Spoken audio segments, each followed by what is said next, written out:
rainbow smelt and intercept them in their migration upstream to spawn. Rainbow smelt, an important species in ice fishing, are on the decline in New Hampshire and are listed as a species of concern by... For this week's report, NH Fish and Game and UNH researchers look at rainbow smelt in Exeter. Tick season is upon us and the health department has tips for staying safe. The Exeter Lit Fest is coming to the Exeter Town Hall on April 6th. The Select Board discusses food trucks and automated lawn robots. And the Stuff the Bus food drive will be held to benefit St. Vincent de Paul Pantry. For Exeter TV, I'm Will Tapley, and this is the Exeter Biweekly Report. Let's get started.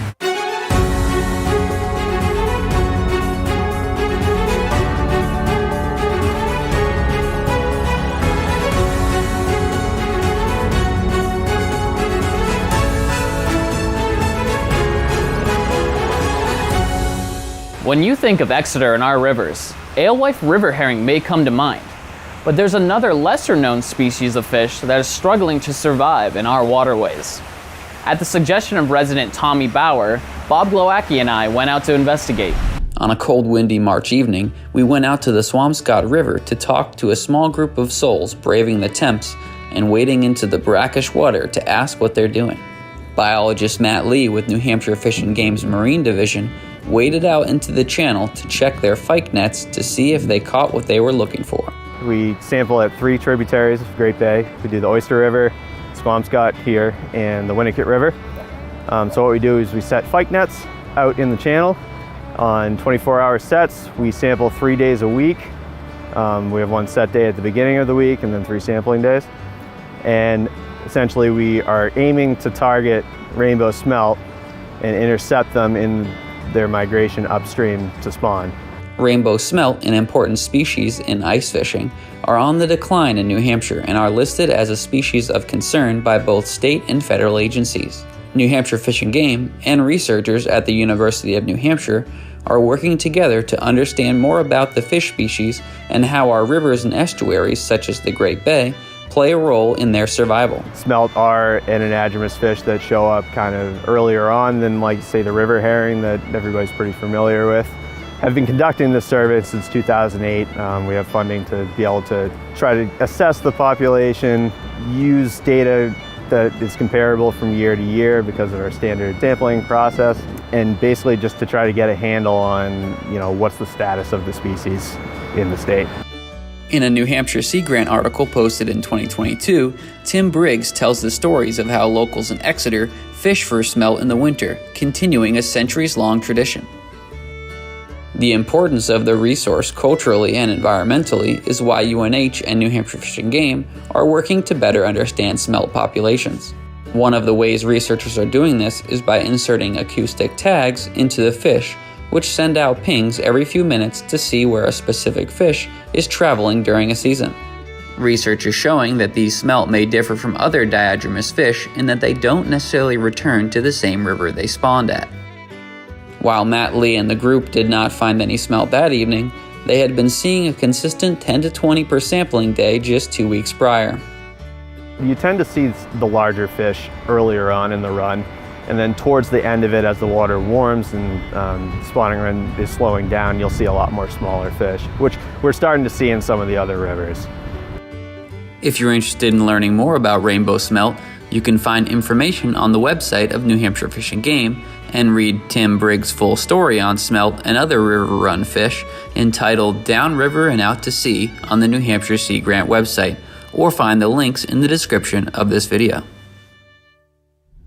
Up next, we spoke with Health Officer Madison Bailey about the dangers of tick-borne illnesses and how the town is working to understand and minimize risks to residents.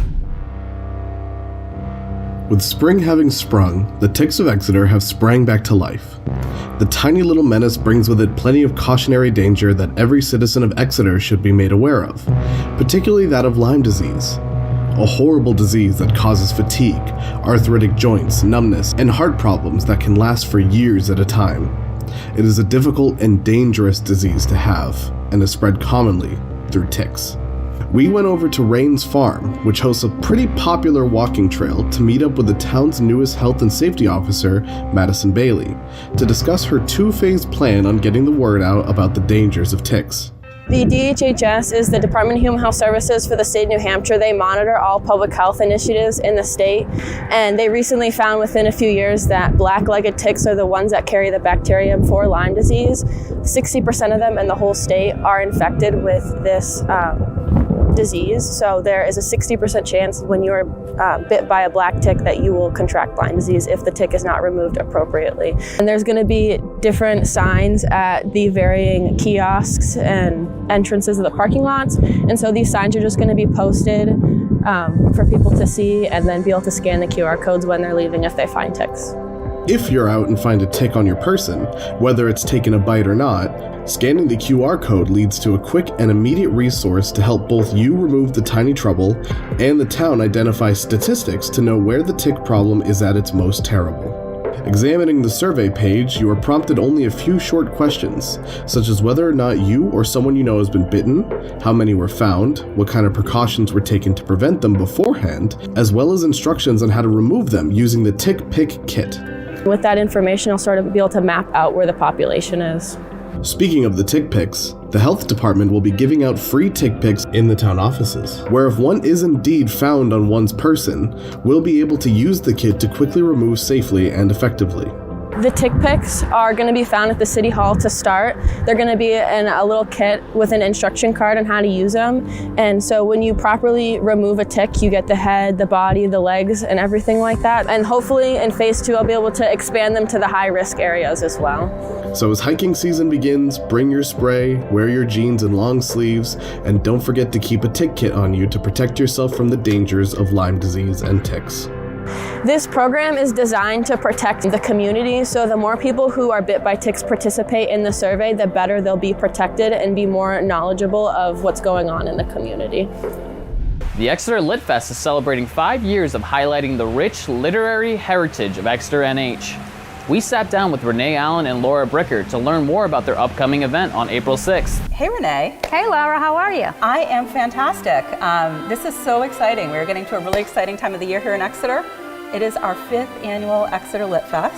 Yes, it is, and we are 2 of the members of the all-volunteer board. There are actually 8 of us, but the 2 of us are going to tell you a little bit about the event today. We're sitting here at the Art Gallery in the Town Hall, which is one of the spots that the festival takes place, as well as downstairs. So Lit Fest is always the first weekend in April, and it starts on Friday night with a kickoff party at the Exeter Library. This year they're bringing in Sharon Jones, a jazz singer who's really cool, for a nice dance party and all kinds of fun other things at the library, like mocktails and themed rooms. So Saturday morning at 11, we have an event again at the Exeter Public Library. This is a children's and family event with 2 authors that write children's books, Suzanne Slade and Matt Tavares. The main event of Exeter Lit Fest begins at 1 o'clock in the Exeter Town Hall. We are going to have our featured author, Elon Wu, who's going to be in discussion with Courtney Marshall from Phillips Exeter Academy. Elon is the author of Master Slave, Husband, Wife. This book has been getting a lot of attention. I'm currently reading it. It's a really gripping story. It's a true story, and we are thrilled to have her on board with us this year at Exeter Lit Fest. So at 2 o'clock, we are going to have featured poets upstairs. We've got Michael Brosnan, Kristen Lindquist, and Chelsea Woodward. And then 3 o'clock, we're going to have Matthew Hongoltz Hetling and Rachel Slade, and they're going to be moderated by Amanda Goki, who is from the Boston Globe, New Hampshire. We're really excited for that. And then at 3 o'clock upstairs, we're going to have a panel for those out there who have ever wondered, how do I write a children's book? Marie Miller and Wiki Rowland are going to be upstairs here at 3 o'clock with moderator Peg Aronian, talking about how they went about writing their own children's books. And then at 4 o'clock downstairs in the Exeter Town Hall, that's our big event this year. That is our keynote author, Andre Debuse III. He has a brand new book out. It is called Ghost Dogs on Killers and Kin. And he is going to be in discussion with Matt Miller from Phillips Exeter Academy. We've had a lot of enthusiasm for this keynote this year, so we are really thrilled to have him here at Exeter Lit Fest. And we've been doing some fundraising this year because we are a 501c3 nonprofit and we have received some grants, so the Exeter Lit Fest continues to be free and open to the public. What a great lineup we have this year, as you can see. We have really hit our stride. Yeah, this is a fantastic year for Exeter Lit Fest. I'm so excited. We've had a lot of enthusiasm in the community ahead of time. We have a great lineup of authors. Everything is free and open to everybody. So we hope to see you at the Exeter Lit Fest this year. Thank you. The Select Board discussed food truck vending and automated lawn mowing robots at their March 25th meeting. Here's a quick recap from our Meeting Minutes series.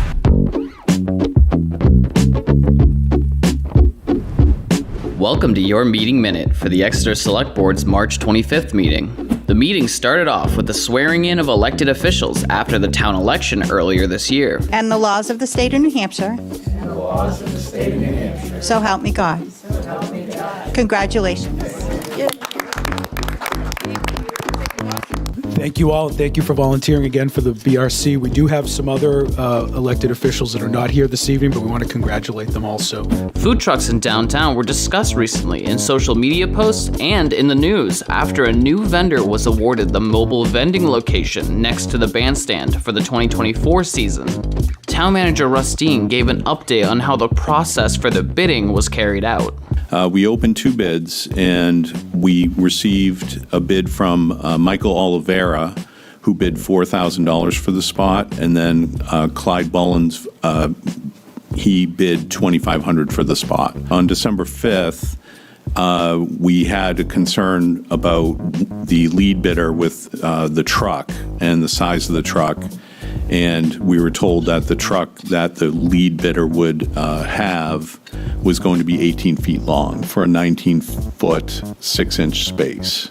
So we felt that that was okay at that time. And then on March 20th, there was the article in Seacoast Online that talked about the diner, the jukebox diner that was coming to the town. That's where we stood as of about 3-4 days ago. And at that point, the lead bidder decided to withdraw their bid.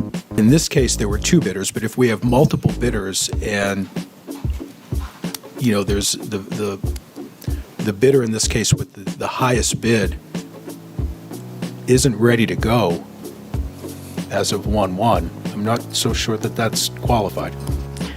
So when things get out ahead of you and when you don't have a clear process, that's when social media takes over. And it gets out of control, and it gets out of control quick. Clyde Bullen, owner of Clyde's Cupcakes that operated out of the spot previously and lost the bid for this year, was also there to speak to the agenda item. I don't have to do what I do. I do it because I love it, okay? Downtown Exeter is not making me rich. My wife enjoys interacting with people and that. The main reason I go downtown is so that the young of Exeter can see that there's a different person.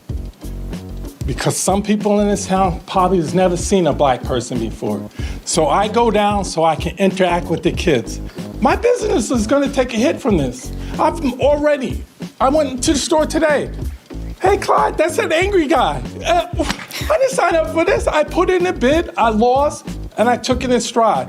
But I saw that a picture of a truck didn't meet the requirements that I was held at, and I had the right to ask the town, hey, what's this? And that's it. We had a flaw in our process. And for that, I'm sorry to all parties, because this should have gone better. Parks and Recreation provided a proposal to purchase automated mowers. I was lucky enough to go to a conference last year that really opened my eyes with how the big wave of robotics automated mowers are sweeping the nation. In times when we were having a hard time finding bodies to fill the spots, the technology's there and it's just going to free up time. I do know that I've talked to several vendors and they're all struggling to find people to mow. So why not do someone that's not going to call in sick, can do it at night, can do it in the rain, and always be there. we estimate we can bring $15,000 to $16,000 of revenue a year just painting these organizations' lines, while our guys do other things. So that's why you're willing to put your revolving fund at risk here, because you're going to get the money back. Correct. Yeah, like I said, this is a no-brainer for me, the whole package. To watch the full meeting, visit our Exeter TV YouTube page. The next select board meeting is slated for April 1st. See you there.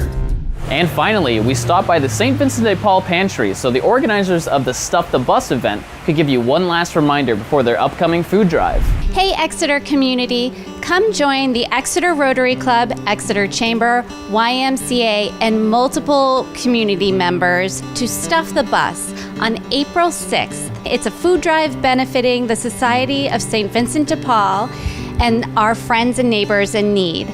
Hunger doesn't take a vacation, so help us stuff the bus with donations that will help children at home over this summer and no longer getting free breakfast and lunch from school. It's going to be a great day, April 6th, 9 to 2 at Shaw's, Hannaford, and Market Basket. We'll see you there. That does it for this week's report. Be sure to like, share, and subscribe to help us spread the word. And head over to the town website and subscribe to the town's email newsletter to get this show and other town news sent directly to your inbox. We'll be back on April 12th for the next edition of the show. For Exeter TV, I'm Will Tapley, and this has been the Exeter Biweekly Report. Have a good weekend, Exeter.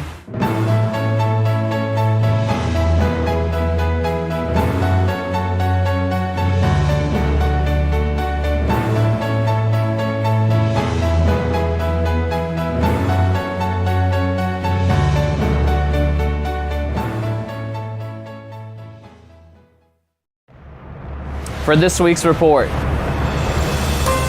NH Fish and Game and UNH researchers look at rainbow smelt in Exeter.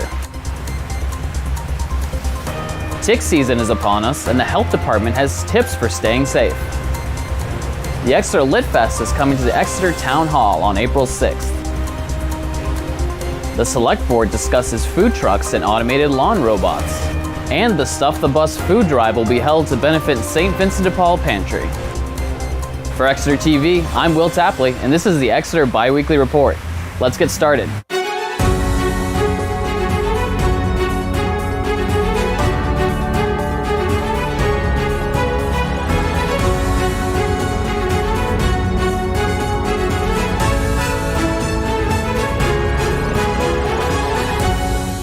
When you think of Exeter and our rivers, alewife river herring may come to mind. But there's another lesser-known species of fish that is struggling to survive in our waterways. At the suggestion of resident Tommy Bauer, Bob Glowacki and I went out to investigate. On a cold, windy March evening, we went out to the Swampscott River to talk to a small group of souls braving the temps and wading into the brackish water to ask what they're doing. Biologist Matt Lee with New Hampshire Fish and Game's Marine Division waded out into the channel to check their fyke nets to see if they caught what they were looking for. We sample at 3 tributaries of Great Bay. We do the Oyster River, Swampscott here, and the Winnacott River. Thank you for tuning in to Exeter TV. Exeter TV is the town's public and government access channels, available on Comcast Channels 6 and 22. Channel 6 is your channel. If you have an idea for a program, want to host your own talk show, or submit a film, we're here to get your content on television. On Channel 22, we bring you live and replay coverage of government meetings and other town updates. A third channel, Blue Hawk Media, is operated by SAU 16 and can be found on Channel 8, with all your school sports, events, and meetings.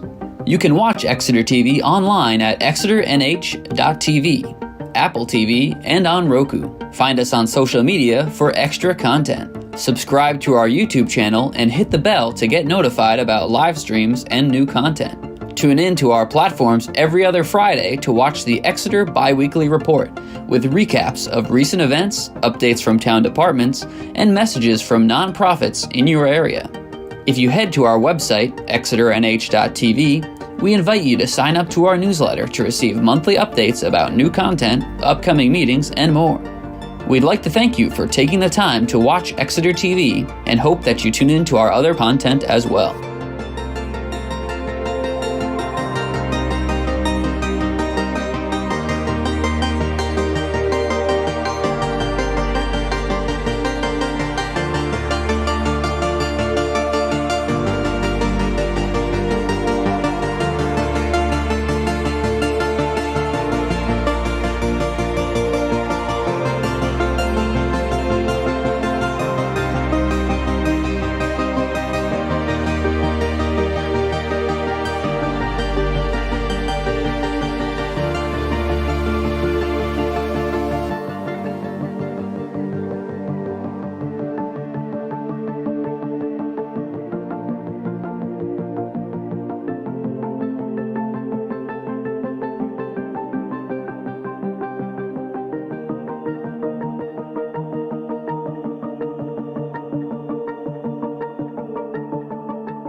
Thank you for tuning in to Exeter TV.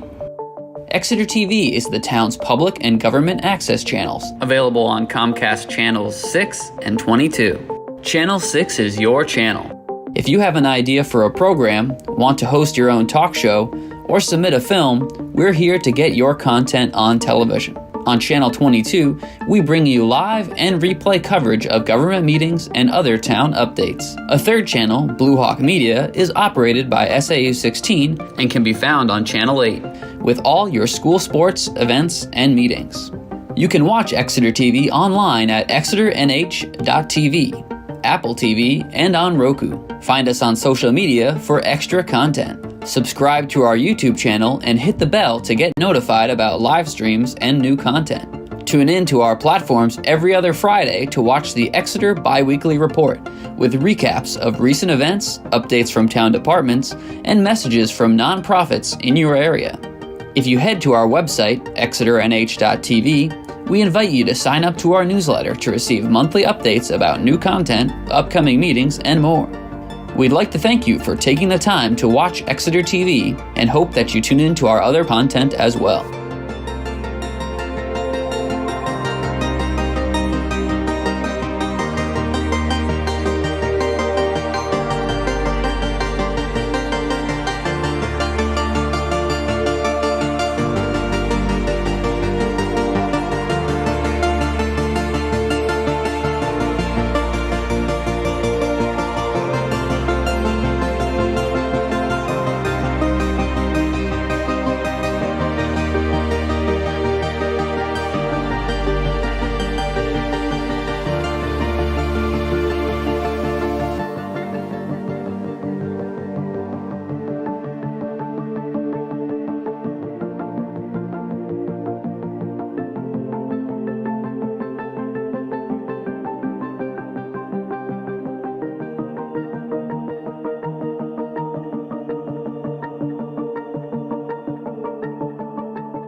Okay, welcome back. Good evening, Exeter. Good evening to my colleagues on the board, respective town staff, those in attendance, and certainly those watching us on TV or YouTube this evening.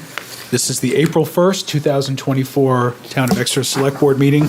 I apologize for the tardiness of our return. We had 4 really stellar interviews, board interviews with some volunteer applicants. So here we are. First order of business this evening is to introduce the board. To my right, Selectman Dan Chartrand. Good evening. Good evening, Mr. Chair. Our Vice Chair, Selectwoman Molly Cowan. Good evening. Hi, everyone. Our Clerk, Selectwoman Julie Gilman. Hello. Good evening. Selectwoman Nancy Belanger. Good evening. Good evening, everyone. Our Town Manager, Mr. Russ Dean. Good evening. Good evening. Our Assistant Town Manager, Melissa Roy's here, as is our Recording Secretary, Joanna Bartel. Good evening. And my name is Nico Papakostandis. First order of business would be public comment this evening, and we do not have any members of the public here present in the Novak room, nor do we have anybody on Zoom. So with that, we'll move forward. There are no proclamations or recognitions this evening. We do have our minutes from our March 25th, 2024. I would ask if there are any amendments or revisions to the minutes. No, not tonight. Tonight. Seeing none, another stellar job, Joanna. Thank you. I would entertain a motion to approve the Town of Exeter Select Board regular meeting minutes of March 25th, 2024. So moved. Second. There's a motion and a second. Any discussion? Seeing none, all those in favor? Aye. Aye. Opposed? Motion passes 5-0. We're going to appoint 2 of the individuals we interviewed this evening. The first is for the Facilities Advisory Committee.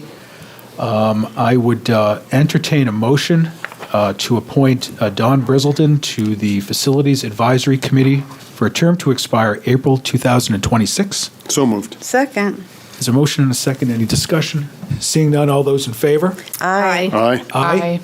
Opposed? Motion passes 5-0. Thank you, Don, for your willingness to volunteer for this very important committee. And also, we interviewed Lisa Dolliff this evening for an opening on the Communications Advisory Committee. I would entertain a motion to appoint Lisa Dolliff to the Communications Advisory Committee for a term to expire April 2025. So moved. Second. Any discussion? Seeing none, all those in favor? Aye. Aye. Opposed? Motion passes 5-0. We also interviewed 2 applicants for the Pearpoint Park Committee, Pearpoint Park Advisory Committee. And as you know, we are looking to have 9 volunteer members to this committee. We have a really robust group of applications that we've received. We're going to try to interview 2 to 3 folks per meeting over the next 3 or 4 select board meetings. And after we interview everybody, we can take up appointments at that time. So just to keep everybody in the loop there at home.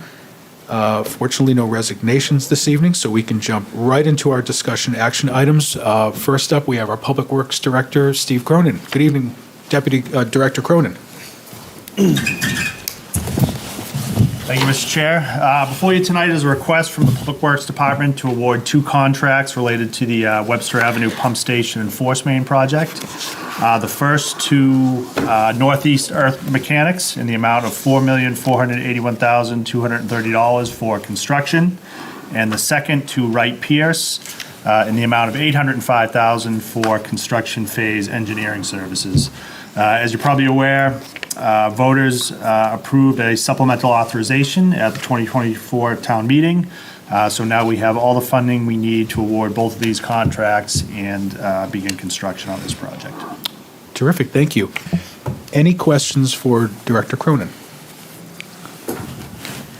Let's do it. No questions, just thank you for working so fast to get this into our hands, and it's nice to move forward with projects once the voters give us the okay to.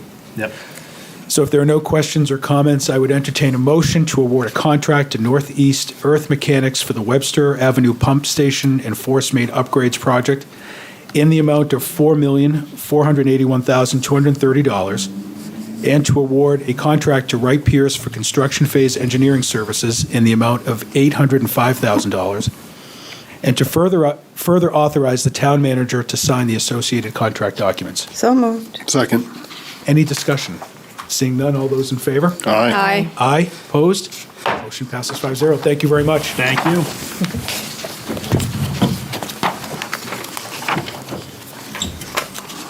Okay. Next up, we have Budget. our Finance Director, Mr. Corey Stevens, who is going to present the 2023 year-end financial report. Good evening, Mr. Stevens. Good evening. I can guarantee you my report will not be as short. That's okay.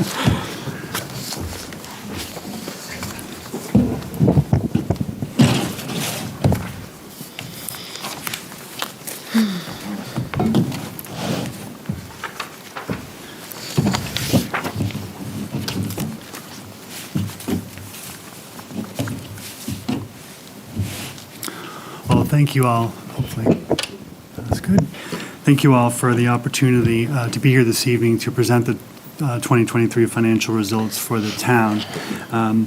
Thinking over this as I prepared the report and looked over results, I think we can say on the whole that looking back on 2023, we had a fairly solid year financially. Looking at our general funds, our receipts from sources other than property taxes continued to grow. That's sources such as motor vehicle registration, building permits, remittances for meals and rooms tax from the state, and interest income combined last year to produce $700,000 more in revenue than 2022. So very solid. We also were able to maintain a solid working fund balance in 2023 after using $1 million to manage the 2023 tax rate at the end of 2022, and after paying $1.3 million to a settlement to settle a tax abatement case in early 2023. So all of that combined with our operating results for 2023, we're projecting an unassigned fund balance for the year of $5.9 million approximately, unaudited, and that compares to $4.9 million at the end of 2022. So approximately $1 million. Of course, the year was not without its headwinds, and we did face financial and operational challenges in 2023. Most notably, the sewer siphons project required us to borrow an additional $3.5 million from the state to complete the project, albeit at a favorable 2% rate. And of course, I don't need to remind you all of the staffing challenges we continue to face throughout 2023. We've talked for the last 12 to 18 months about the challenges that each department is facing, and while some of that has gotten better, departments such as DPW and water and sewer continue to struggle to retain and attract, obviously. So both wage and general expense lines were underspent significantly in public works and water sewer. And I apologize up front for sounding like a broken record. I know I've done this for the last couple of reportings, but it's very apparent as you walk through the numbers and the underspending that it's mostly related to labor. And we are a labor-intense operation, so probably no surprise either. Finally, in our water sewer enterprise funds, last year we went through the exercise of analyzing our rate structures to ensure the town can continue to meet its short-term operation needs, as well as long-term capital investment objectives. So on the whole, a solid year. Challenges still remain, so we'll dig into the numbers. Starting with the general fund, revenue. Budget of $21.3 million for the general fund last year. Revenue was $1.2 million in excess of budget. Expenses were $750,000 under budget. Net income for the year was $1.5 million. Looking closer at general fund revenues, total operating revenue for the year was $22.3 million, or 105% of overall 2023 budget. Breaking that down a little more, $13.96 million was from property taxes. $7.5 million was from sources other than property taxes, other operations. $517,000 came from transfers in, thinking ambulance fund, trustee of trust funds, and last year proceeds from unused bond proceeds, construction projects. And then finally, as I mentioned, we used $300,000 to a fund balance towards tax rate setting compared to $1 million the year before. So looking a little bit more closely at property taxes, we had total billing of $61.9 million in 2023. A combined 74%, or $46 million, goes to the schools and county. So that leaves the portion going to the town at 26%. That was $15.9 million, of which 2.2 gets turned back to the TIF in 2023. So the town is left with $13.7 million of property tax revenue for operations. Looking at our other revenue sources, I mentioned there was a $700,000 increase over 2022 from these other sources. Motor vehicles is the largest revenue source after property taxes, $3.3 million collected in 2023, which is very stable from year over year and a slight increase over 2022. Building permits is next in line, definitely an active year in 2023, $571,000 collected, an increase of $273,000 over 2022. I included a table in my full report that sort of broke out and showed some details on how building permits played out against the prior year. Housing projects such as the PA housing project on High Street and the redevelopment of 131 Portsmouth Ave contributed heavily to these results. Meals and rooms tax is another significant source of revenue after motor vehicle. $1.5 million received from the state, approximately $110,000 over the prior year. We've seen a steady climb since 2022 in our meals and rooms tax remittance, $1.2 million from the state in 2020, up to $1.5 million in 2023. We've projected and budgeted a leveling off of that just to be safe in 2024 at $1.5 million, but we'll know shortly what the results there are. Income from departments is another significant source of revenue, $1.2 million in FY23, $177,000 more than the prior year. Most of this came from insurance reimbursements for claims we put in. We also had, unfortunately, an employee contract buyout in the police department of $16,000, and then my department had accounting adjustments of around $65,000 for one reason or another. That also gets plugged into the income from departments. Interest income was a bright spot, as I mentioned earlier. Last year, we earned $317,000 on our idle cash, which was $292,000 more than 2022. And so we're basically taking advantage of the short-term interest rate climate right now, which is good for us with short-term cash needs. In FY24, we're employing a slightly different approach. We're buying 30-day CDs with our idle cash, and our APR in the first quarter of FY24 has been over 5%. Wow. So we're happy. Very good. Wrapping up revenue, looking at property tax receivables, collection rate of 97% at the end of the year. This was in line with historical results. I know our deputy tax collector has been active with collections on older balances. And again, there's a full analysis in my report there. So moving into general fund budget expenses.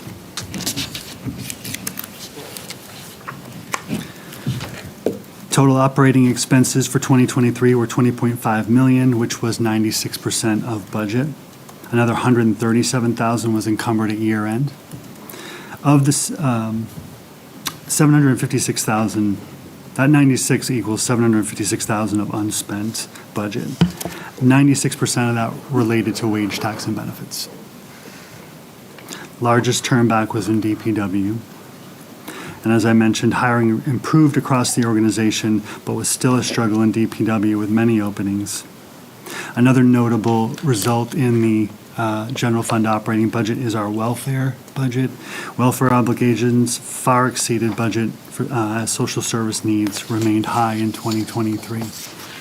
I know at mid-year we talked and we had hoped that that was starting to trend down, but that just did not end up being the case.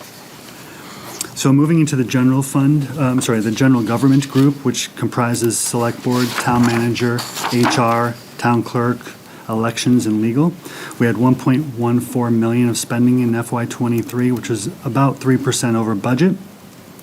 The largest contributor here was insurable events of about $100,000, for which we received about $91,000 in claim reimbursements. That insurance overage was offset by underspending in the select board budget of about $21,000. This related to the Keegan Consulting report. We encumbered the money and it got spent out at the early part of the year. In human resources, we had a vacant part-time position throughout the year. This led to underspending of $18,000, and our legal budget was underspent $25,000. In the finance group, which is my department, finance, tax, assessing, and IT, 95% of the budget was spent in FY23, and another $15,000 encumbered for audit services. Finance struggled with our auditors last year to finalize and issue the FY22 budget. I can report tonight. I think you may have received your reports. We received our issued financials last week with an unqualified opinion, so all is well in moving forward there, but it was a struggle. Tax collection, 86% of budget spent. Some staff turnover during the year led to $7,600 of underspending for wage lines, and then general expense lines were underspent another $6,000, just legal lines and deeding that didn't have to happen during the year. Moving into planning, we have the planning departments, building and inspections, and then other boards and commissions. 90% of the budget was spent at year end. This is mainly the result of two things. In the planning department, the part-time wages weren't spent to what the budget was of about $4,000, and then studies were underspent about $5,000. Building inspections continued to have a vacant part-time inspector position. That led to $39,000 of underspending. As you all know from our budget discussions a few months ago, we ended up pulling that position for FY24. Doug Eastman is sort of performing the role he needs to with some add-on consulting services. I would expect to see that position back in FY25. So moving down into public safety departments, essentially the fire department and the police department budgets were spent out at year end, but I do think that there's some nuance and it needs some clarification. In the police, the budget was essentially spent, $4.1 million spent, which was 99%. However, among the divisions within police, budget versus actual results varied. In the staff division, one retirement starting mid-year left wages underspent by $37,000. In dispatch, there were open positions throughout the year, which led to wage tax and benefit underspending of about $45,000. These surpluses were offset somewhat by the results in the patrol division. There were some wage lines for OT and other categories that were under budgeted, leading to patrol being over budget by about $50,000. This is something that we've struggled with the last couple years. There are lines like overtime, replacement coverage, shift differential, and education incentive pay. Struggled to just target the right number there. So this past budget season, finance worked pretty closely with PD to try to hone in on what the right numbers were. So next year when we come back and I'm saying the same thing, you say, Corey, you said you were going to fix this. So, but we're hopeful that it's going to be closer to budget. So these results in police, I mentioned they were 99% spent out. There was surplus, and as you recall, we paid retention bonuses to union employees in both police and fire last year. Well, the police budget was able to contribute $16,000 towards those retention bonuses. The rest came from ARPA, but that was the PD's contribution. So that $99,000 was essentially made to happen by using the space to pay those retention bonuses. Down into fire, the fire department was also essentially spent out at $4.2 million, 99%. Results included the fire department being able to contribute $38,000 towards the retention bonuses to union employees. Most of this, or all of this, actually came from the suppression division. They had one open position through May, and some turnover. This led to wage tax and benefit underspending of $30,000. And general expense lines were underspent another $8,000 to absorb the $38,000 of retention bonuses. Also in health, turnover of the health insurance position and a new mosquito control contract led to spending below budget by about $22 million. So moving down into Public Works now, where if you're looking at the actual operating expense results, you'll see there's a variance of budget to actual of about $676,000. It's definitely the lion's share of the $755,000 that I said was underspent for general fund generally. Expenditures in DPW were $5.1 million for the year, about 88% of budget. 87% or $588,000 was from wage, tax, and benefit lines.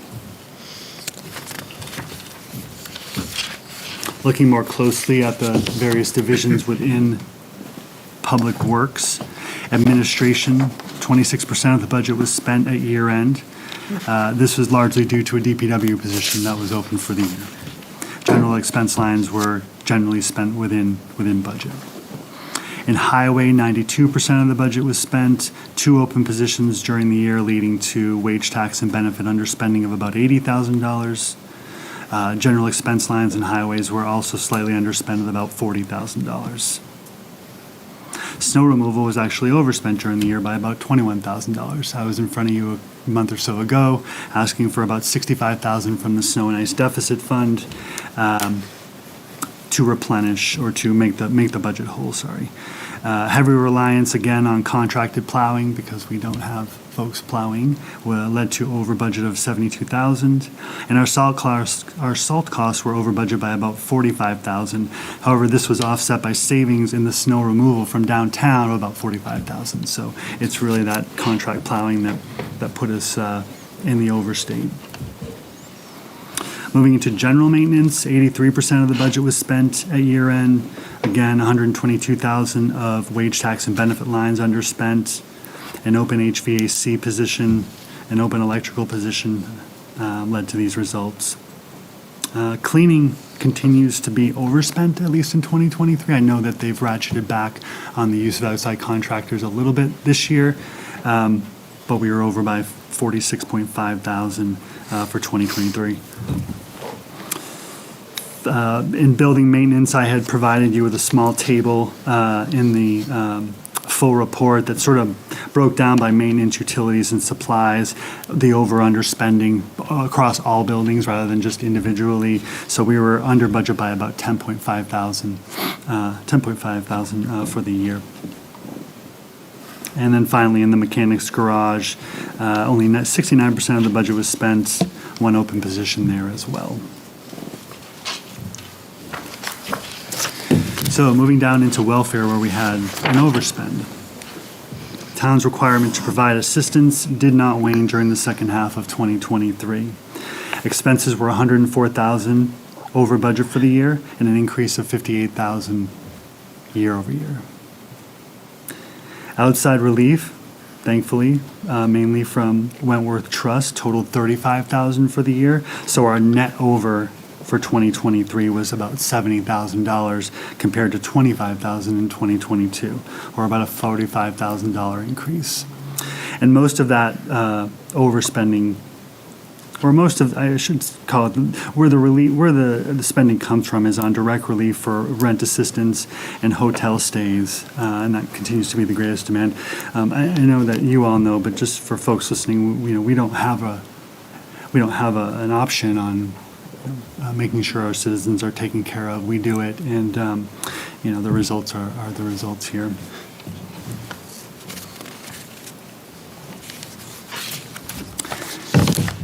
So moving into Parks and Rec, budget lines were generally spent in accordance with expectation for the year. Parks had 1 open laborer position for 3 months, which led to wage, tax, and benefits underspending of about $10,000.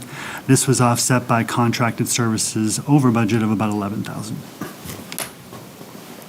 In the library, we had overall spending of $1.1 million for the year, which was 94% of budget. This returned $72,000 back to the general fund for the year.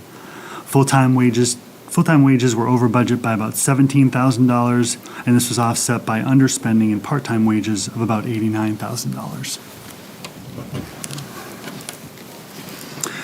Rounding out the conversation on general fund debt service, general fund debt service was $118,000 or 9% greater than it was in 2022. New debt related to the purchase of 10 Hampton Road was $173,000 in 2023, and this was offset by retiring debt of $55,000. Our 5-year trend, I think I shared with you back in June of last year, but just as a refresher, our 5-year trend on debt service as a percentage of overall general fund, 2019 it was 5.5% of the budget, and in 23 it's 7% of the budget. So again, moving into net income, overall net operating income was $1.78 million compared to $1.6 million in 2022. If we back out year-end encumbrances and appropriations raised from taxes, which were about $243,000, we have a net income of $1.5 million, as I shared at the outset. We're projecting a fund balance of $5.9 million. And again, I would just caution that these are unaudited numbers at this time. And then just briefly, voters voted amounts to be used from fund balance to fund projects and initiatives. Of the 512 that was approved out of fund balance, 330 was used to replenish various reserve funds like the park, snow and ice, and sick funds, and the balance was used to purchase equipment and various other initiatives. All of these funds have been spent at year end or were encumbered. Any questions on general fund before I move on? I just have one for right now. The rest can wait until the budget season starts. But the cleaning contract, do you know why that went over so much? I understand that this is COVID hangover, that we're continuing to do an elevated level of spending. Why it's over budget, I'm not quite sure. Thank you. I've had discussions with Jeff, and like I said, I know that I've seen more of our staff doing cleaning, so I think there may have been a ratcheting back this year. But I've talked with Jeff a little bit about it. Yeah, thank you.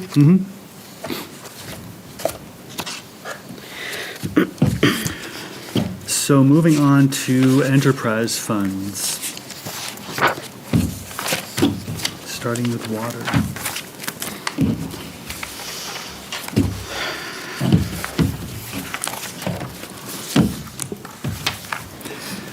The overall water fund budget for FY23 was $4.55 million, which was a 7% increase over 2022.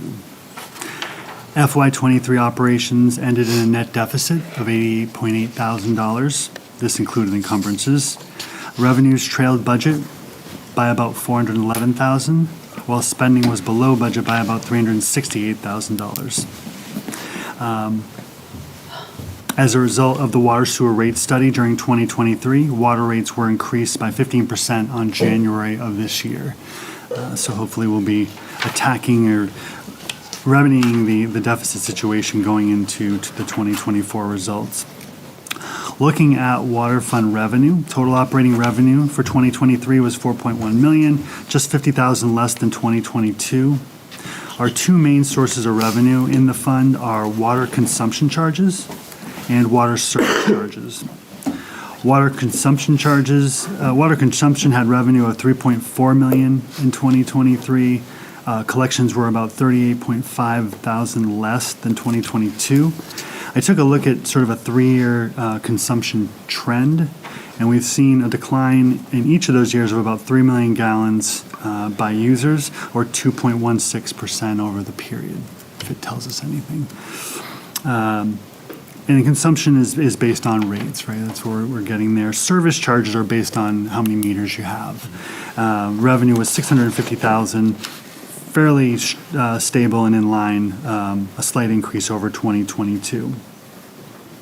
We also had transfers in 2023. We were able to offset debt service with about $31,000 of unused construction proceeds.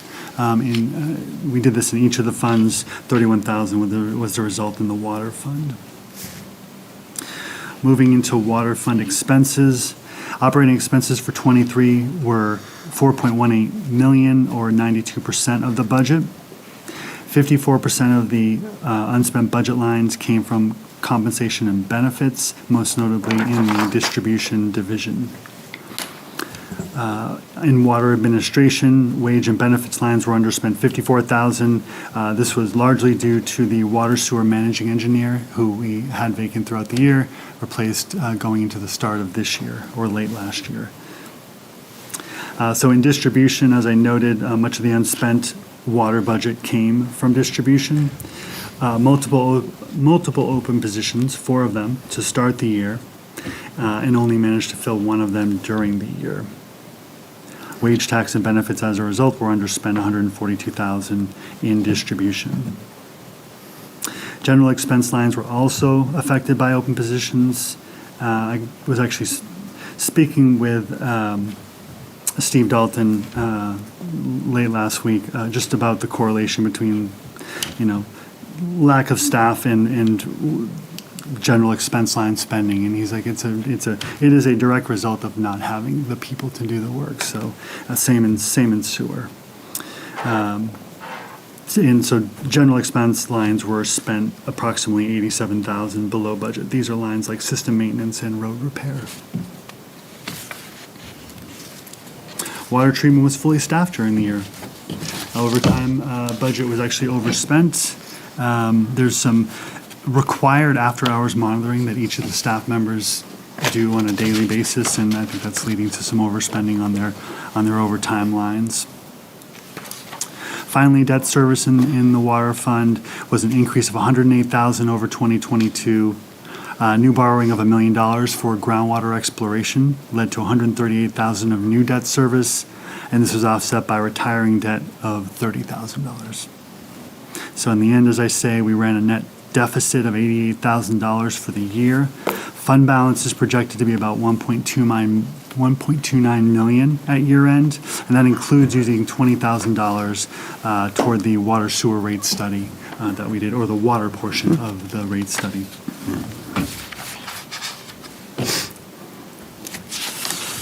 Moving finally into to the sewer fund, Sewer fund had a budget of $7.4 million for the year, which is a slight increase of $46,000 over the prior year. FY23 operations ended with net income of $1.7 million, including encumbrances. Revenues exceeded budget expectation by about $770,000. One-time use of unused bond proceeds added $281,000 to revenue. And expense results came in below budget by $746,000. That underspending was notably in collections and treatment. Looking a little bit more closely at revenue in the sewer fund, total operating revenue of $8.48 million was a decline of $467,000 from the prior year. There are several factors involved there, the greatest of which is the decline in our state aid grant for the wastewater treatment facility. This is a scheduled decline. We're on an 18-year schedule that you've probably seen before, but it has us, the grant money we receive declines each year. 2022 to 2023 was the greatest decline of $308,000. From here on out, it's somewhere in the order of $15,000 to $20,000 a year that it declines. So we'll see it's a bit more stable there. Our usage charges declined 2%, or $136,000 year over year. Septic collection was on hold during last year, and that resulted in a $274,000 decline in revenue to that line. However, that was offset by the use of bond proceeds of $281,000.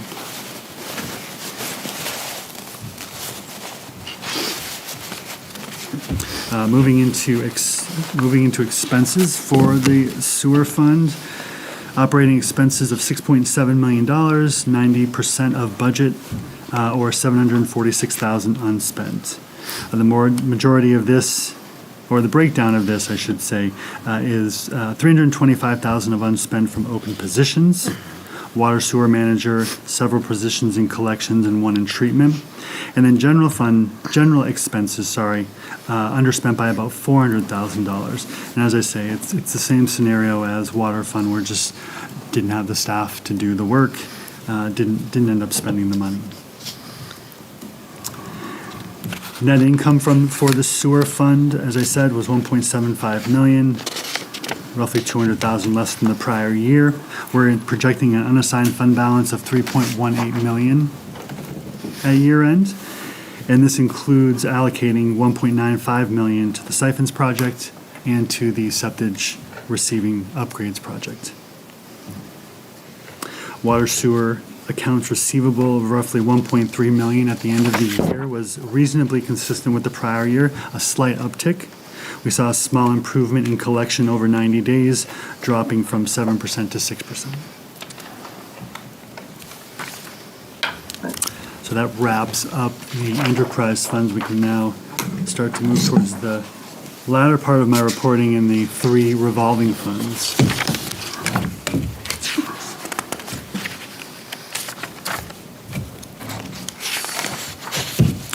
Cable Access Television Fund, CATV. Just for a little bit of refresher on history, 2023 was the first year that the Select Board had the opportunity to adjust the allocation of the cable franchise fees between CATV and the general fund. Voters approved this flexibility with Article 29 in March of 2023. Over the past several years, CATV has run an annual operating deficit, which we all agreed and you all wanted to see addressed. The goal of having this flexibility and allocation is twofold. 1, to eliminate the short-term operating deficits, and 2, to replenish the CATV fund balance for future capital outlays. Right now, the fund has about $136,000, and that has dwindled over several years. In speaking with the media coordinator, Mr. Bob Glowacki, we can anticipate spending or investing about $100,000 every 4 to 5 years in CATV equipment. So we figure about $25,000 a year if you use a 4-year timeline. So with that in mind and in that lens, looking at the fund's operating results for last year, CATV revenue was about $138,000, or was $138,000, sorry. And that's based on a straight 50-50 split at this point. You'll also see that we've included a transfers in from general fund of $46,000, and I wish I had put proposed because it's ultimately up to you folks whether that stays. We have not made any adjusting entries or transfers at this time. It's really for discussion's sake, although it is a number that we recommend for this past year. Wages, tax, and benefits expense were in line with budget for the year. They have 3 part-time staff and then 1/2 of Bob's salary in the fund. And then general expenses were 68% spent at year end. So why the $46,000 of transfer in? This will bring our total investment in capital outlay for 2023 to $25,000 for the year.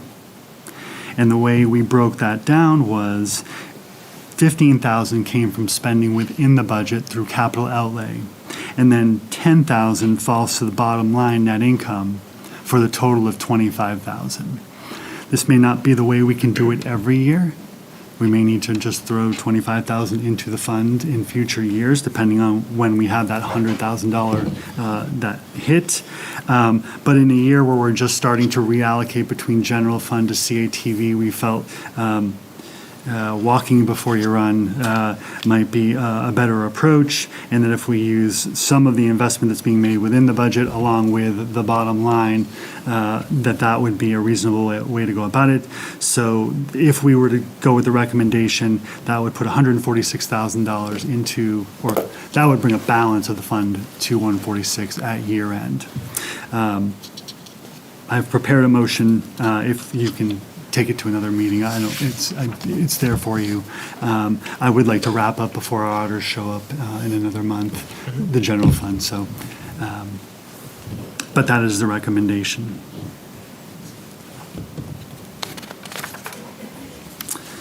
So, any questions on that approach or anything else? Are you looking for that tonight? I would love it, but I don't also want to push you along. If you want to, we have the motion. Exactly. Yeah. Yep, we'll finish Yeah, your. I didn't want to presume that was going to happen, but. Thank you.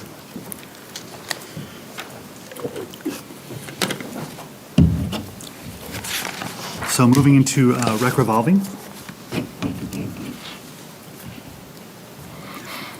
I have a fairly detailed breakdown of how the fund did in my full report. I've got more of a high level here, but if there are any questions, certainly let me know. 2023 was another active year for the recreation operations. We had strong participation in our senior trips. This was a standout in 2023. Participation in our sports programs continued to improve from COVID. And revenue from the town's special events, such as the Chilean Beer Festival, along with sponsorship opportunities, continued to grow in 2023. Comparing 2023 to the prior year, we see total revenue of $718,000 was an increase of about $47,000 over 22. Labor costs increased $19,000 over the prior year. General costs of $406,000 was an increase of $55,000 over 2022, and capital outlay of $52,000 was an increase of $22,000 over the prior year, and quite a bit over budget of $15,000. Or the budget was $15,000, we spent $52,000, and I'll speak about that a little bit below. Overall operations ended the year in a slight deficit of $6,000 versus the budgeted net income of $35,500. Dissecting these results just a bit more, if we were to remove the capital outlay spending of $52,000, we'd have operating net income of $46,000 compared to a budgeted of $50,000. So in capital outlay, at some point during the year, it was approved to make repairs to the tennis courts of about $38,000, and this is what put the fund in the budgeted line over for the year. So all in all, operations were healthy. We just ended up using our reserves to do some needed work. We're projecting a revolving fund. Revolving fund balance at year end of about $155,000, and this is net of commitments to the 10 Hampton Road project of $73,000.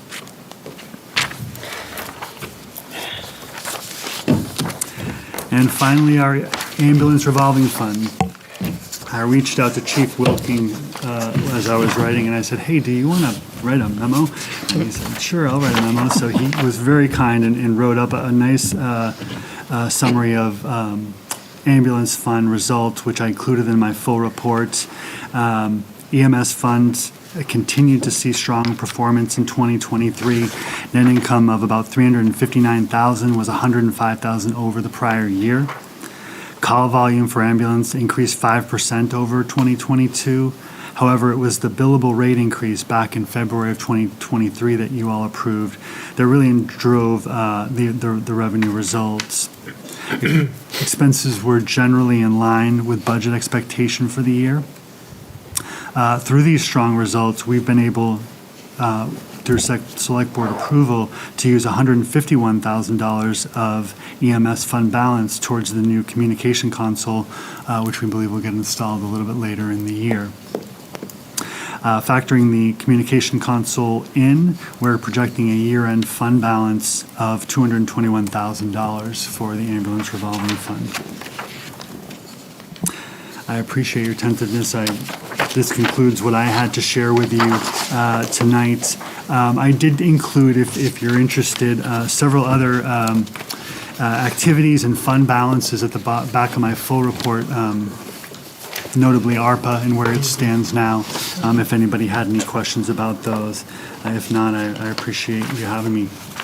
Well, I will say I appreciate the memo from Chief Wilking. Yeah. I'm going to miss his memos. And Chief Wilking, I'm sure you're watching us. Your plug was duly noted. One quick question, and it's not really for anybody. It's more of an observation to talk about, and it could be a double-edged sword. But I noticed on the concession stands, I know it's hard to find folks to work, and obviously you have to pay wages and so forth, but I'd like it if the Park and Rec Director could maybe work with Town Manager's office to brainstorm maybe how we can utilize the concession stand more. I know we have some tournaments that permit the field throughout the summer and the fall. I personally attended one in June, and I understood that it was just the timing of which, with graduation and everything, was just really tough to find staff. But the number of people that attend weekend tournaments and the number of people at this particular one I saw, fortunately frequenting our local businesses to go get food, which I'm totally for that as well. But I just think that if we could find a way to staff it, be creative, we're missing an opportunity for additional revenue there. So that's not a that's just a thought, and maybe we can, but. Okay, very good. And Corey, one last thing, if I may. Thank you. You're welcome. This is 16 plus pages. I took the opportunity to read the entire packet Saturday morning, and you basically wrapped up the year in review financially very concisely and very thoroughly. And I would urge folks at home, this is in our packet, if you want to know where your tax dollars were spent and where we stand, Mr. Stevens and his department put an incredible amount of work in this document that is very easy to read and very easy to understand. So compliments to you and your staff. Thank you very much. Great. Well, we appreciate it. If I could just dovetail, it's a great narrative. It's a great format. I appreciate it. I've grown familiar with it over the past year, and it's extremely helpful. Yeah, me too. Yeah, if there's more familiar than I am for you.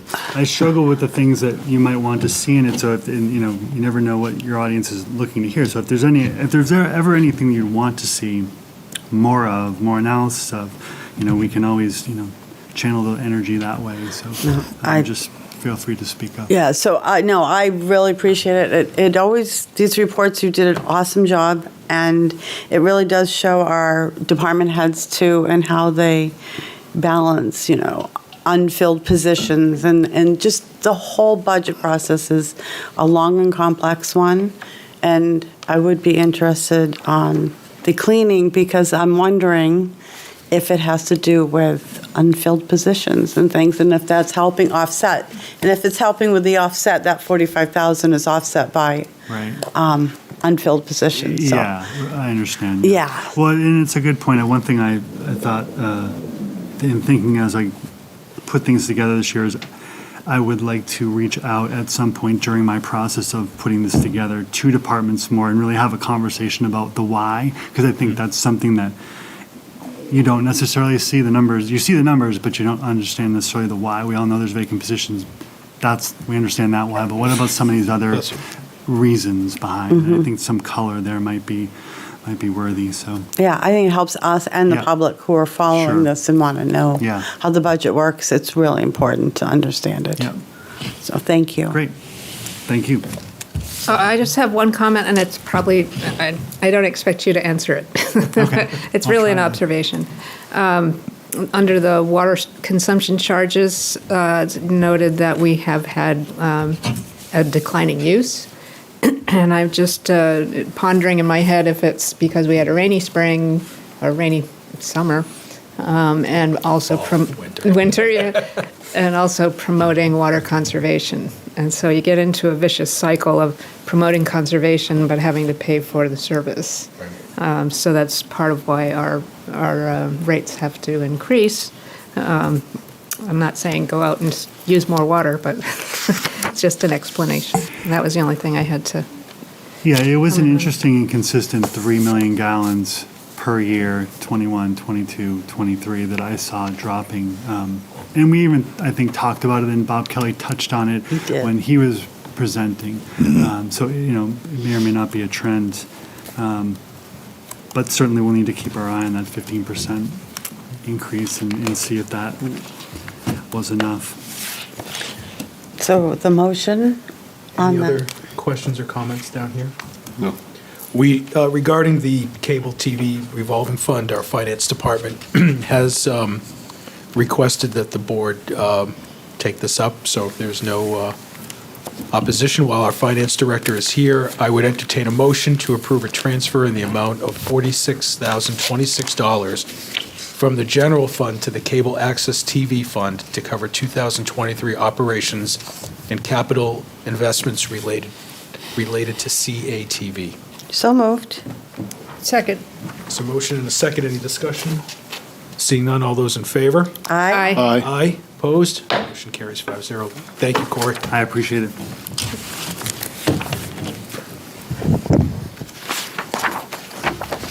And our last order of business this evening, timely as it's the first of the month, is the Select Board organization of representatives to our town committees. And in our packet, we have the current list of committees, commissions, and boards on which we are representatives with the alternates, so we can go down the list and see where we're at. Starting with Planning Board, currently Select Board rep is Selectwoman Belanger with Selectman Chartrand as the alternate. I would prefer to stay on the planning board as the main person. I'm happy to continue in the alternate role. Unless someone else wants that. You've got it. Mr. Dean, you don't need motions on all these, right? No. Okay. We do not. All right, so the Planning Board remains the same. The Rec Advisory Board. Nancy and I discussed, and we would like to flip. Okay. Thank you for taking it over. I attended last one, and it was, what a great group of people. Thank you. I was traveling and unable to be there. Thank you for the years that you dedicated to that board. I think you've been on it, except for maybe 1 year since its implementation. I think that's right. Thank you. I know, and I will be storming one of their meetings to say thank you, but it was just not possible. I remember I was on it for a year and forgot that we had changed, and I showed up at a meeting, the first meeting, and Molly was there. Well, it's better to have over-representation. I know, I was like, oh, I can go home. Conservation Commission is currently Selectwoman Belanger, with me being the alternate. Mr. Chair, I would, if Ms. Belanger is willing to step aside, I've never been the rep to the Conservation Commission. I will happily do so with the understanding that I thank the Conservation Commission. I've been on it a few years, and it's a great group of people, and I will miss working with them, but I'm putting them in good hands, so. Thank you for graciously allowing me to do that. Nancy, I appreciate it. Would anybody be interested in being the alternate? I'll be the alternate since I've been on it. I know it's adding another. No, I don't. And as we get down further, you'll understand why I'm looking for. Yeah, no, I having been on it, I have no problem if Dan can't. Although I must say, I was never called out of the bullpen. You attended every meeting that you could, other than on election. Well, election days, I couldn't, but I watched right. them. Yeah. So I was not needed. Heritage Commission, Selectwoman Gilman. Unless there's other takers. No one's going to arm wrestle it from All right. And same with HDC. Keep a good thing going. Yeah, it would, well, I won't say anything. Yes. Yes. Any objection? Rockingham Planning Commission. Yeah, I have to do that as part of the Got it. State rep aspect, so. Swayze Parkway Trustees. Currently, I'm the rep with Selectman Chartrand as the alternate. I'm happy to keep it unless anybody else would like it.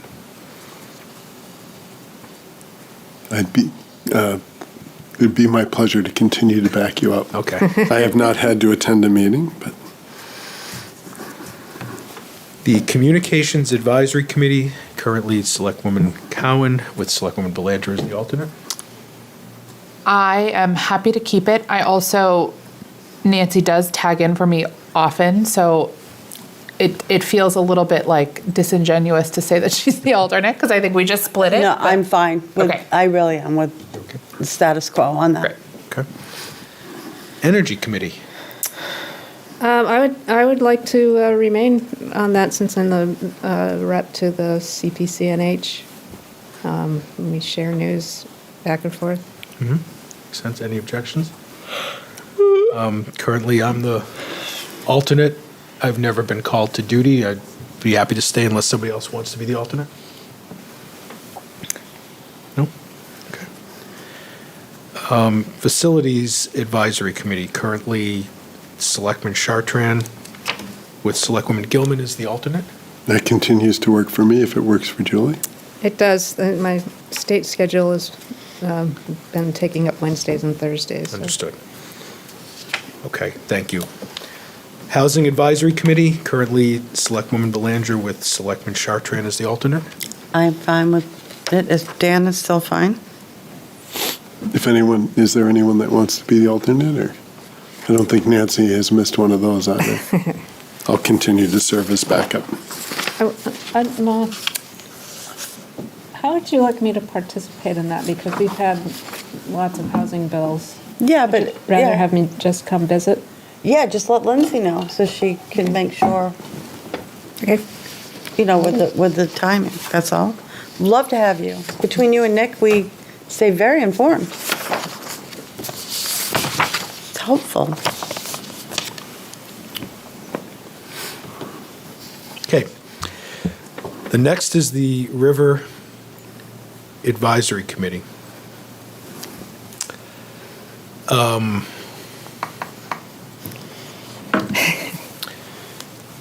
I'm torn here because I feel I should stay on it since we're right in the middle of the pickpocket dam conversation. When does it meet?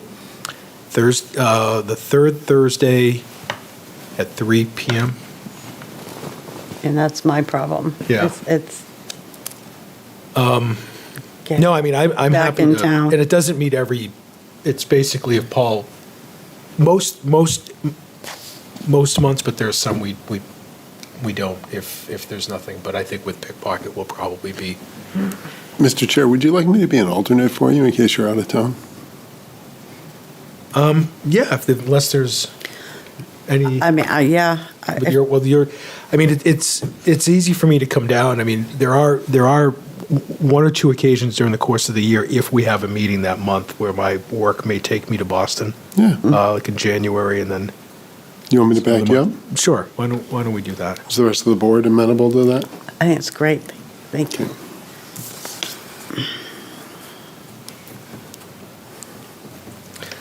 Sustainability Advisory Committee is. I love serving with that committee and helping them to get their stuff that's important to them done. So unless someone else wants to step in, I'd be happy to continue. Would anybody like to be the alternate? And I'm happy to stay on unless somebody. Okay. I'm trying to look when they meet. When do they meet, Dan? Did they change their date, Selectman Charter? When are they meeting? They're meeting tomorrow. So first Tuesday still? Yeah, but I think they're trying to do every other month. Okay. I think that's a good idea. First Tuesday. Every other month. Of even-numbered months. Okay. 2, 4, 6. How about if I'm your backup to you being the backup? Do you want to be the alternate? I just added another one. No, I mean, I want to I do know, my but fair you have a share. lot too. No, I get it. We'll talk. Okay. So for now, it's Selectman Chartrand with me as the backup to be. Yeah. Again, Water Sewer Advisory Committee. Mr. Chair, I would like to be the second select board member on that. The voters just approved that. Yeah. Any other interest in water sewer? And Selectwoman Cowan? I presume Good. Still, okay. Thank you, Selectman Chartrand. Very excited to join that committee. I'm incredibly excited to stay on the tree committee unless anybody wants to wrestle me for it. No, wouldn't. But they are- I wouldn't even dream. It's just a fun hour and a half Tuesday mornings once a month. I think they enjoy having you too. Great group of people. Yeah. And they're getting a lot done now that they've got their budget. So, thank you for letting me stay there. I know I'm skipping one. E911 committee. You good with that? Okay. Anybody else? Okay. Tax Exemption and Credit Advisory Committee, Mr. Dean introduced that to us a few months ago. Do you have an update, Mr. Dean, on where we're at there? We had one interested person, but that person withdrew, so we don't have any applicants as of yet. All right, why don't we, until it's a committee, why don't we hold off on that? Yeah. Okay. If that's okay with the board. And We might warn our tax assessor, our deputy tax assessor, that we're going to want this kind of information, just so we don't like come in with the committee and say we want X, Y, Z. That's a very good point. You know, we're looking at what we voted in. It's not all about exempting property taxes. There's also the veterans credits and all sorts of things that we. Yeah, so she has done some of those reports for the Housing Advisory Committee. So she's got to start on them. It's just giving her time to update and things, so. Did you get that, Mr. Dean? I did. Great. Thank you. Wonderful. And Pearpoint Park Stakeholders Committee.